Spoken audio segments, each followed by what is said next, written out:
दुल्हनी शरण जी।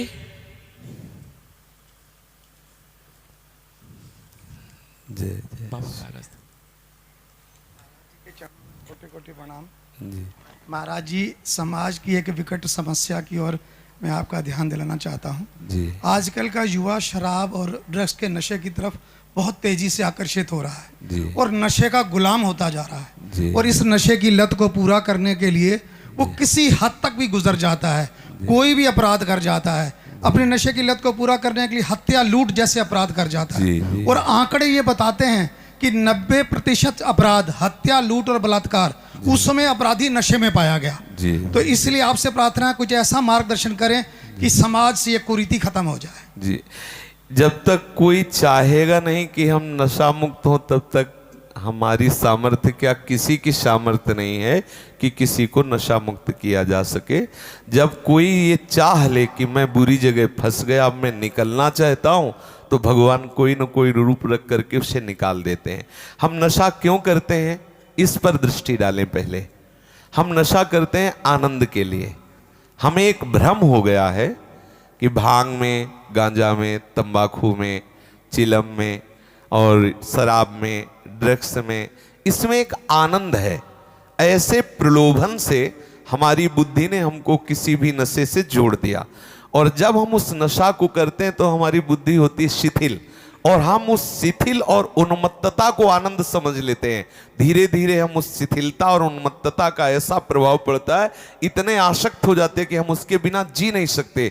और वो उस प्रमत्ता में, उस उन्मत्ता में, उस प्रमाद स्थिति में वो बड़े बड़े दुराचार प्रवृत्तियों से भी युक्त हो जाता है। उसका शरीर ऐसे ऐसे रोगों से ग्रसित हो जाता। अभी कुछ ही दिन पहले एक अपने हैं, शायद यहाँ बैठी हूँ, उनके पति शराब पीते थे, उनका लीवर खराब हो गया। हर उपाय करने पर भी वो अभी कुछ दिन हुए उनका शरीर छूट गया। वो वृंदावन में ही है। तो अब हम क्या करते हैं कि हम आनंद के लोभ से नशा करते हैं, और नशा हमारा सर्वनाश कर देता है।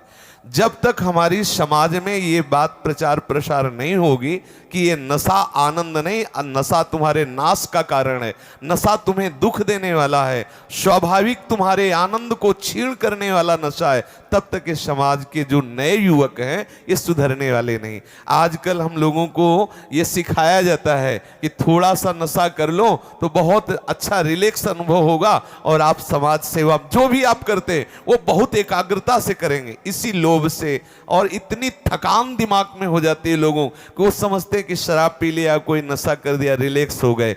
जब तक भगवान की शरण में नहीं होंगे, जब तक शास्त्रों का स्वाध्याय नहीं होगा, जब तक वो किसी संत महात्मा की आज्ञा के अनुसार नहीं चलेंगे, तब तक सच्चे आनंद का परिचय नहीं होगा। सच्चे आनंद का जब तक परिचय नहीं होगा तो ये झूठी बातें कभी नहीं छूटने वाली। इसीलिए लोग गंदी आदतों में फंसे। मुख्य उनका लक्ष्य है आनंद। आप देख लीजिए, कोई भी नशा को बोले चलो आज फुर्सत में शराब पिया, आनंद के लिए ना, लेकिन वो क्या शराब उनको आनंद देने वाली है?